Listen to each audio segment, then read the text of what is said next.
इधर हम लोग प्रतीक्षा कर रहे थे, बार बार आदित्यनाथ जी का हैंडल देख रहे थे कि कहीं से कुछ और सूचना निकले, क्योंकि प्रामाणिक सूचना उन्हीं से मिलने की उम्मीद थी। तब लोग जो आता था वही कहता कि इतनी बड़ी घटना हुई है और बहुत सारे लोग मारे गए हैं, लेकिन हम लोग प्रामाणिक जानकारी चाहते थे। तो रात को लगभग 8 बजे या 9 बजे कोई समय रहा है, 7:52 या 8:52 उतने बजे फिर उनका एक वीडियो आया, और उस वीडियो में उन्होंने बताया, थोड़ा सा विस्तार से बताया, और कहा कि रात को ही घटना हुई है और 30 लोग मारे गए हैं। अब बताइए कि मुख्यमंत्री जी को अगर रात को घटना हुई है और रात को ही 30 लोग मारे गए, तो फिर 17-18 घंटे के बाद ये बात बताने की कहाँ से सूझी उनको?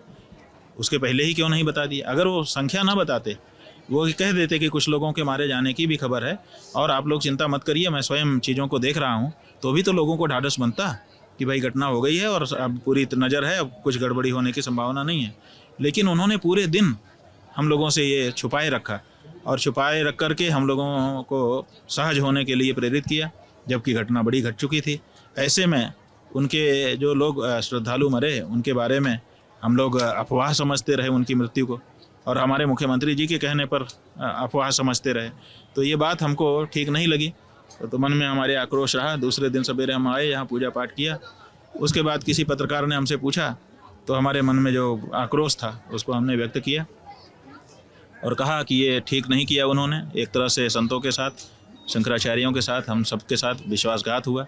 ऐसा घात उनको नहीं करना चाहिए था, और आगे के बारे में हमको चिंता हो गई। और हमको ही नहीं, बहुत सारे लोग हमसे मिले और मिल करके उन्होंने कहा कि बड़ी चिंता है, आगे कैसे होगा, क्या होगा। और अगर ये स्वभाव है हमारे व्यवस्थापक नेता का कि वो घटना घटती है तो उसको छुपा करके अपने को वाहवाही में डालना चाहता है, इसका मतलब आगे भी घटनाएं घटेंगी, फिर उनको छुपाने के लिए और ज़्यादा मुस्तैदी रहेगी, और ज़्यादा छुपा दिया जाएगा, तो फिर तो पता नहीं क्या हो जाएगा।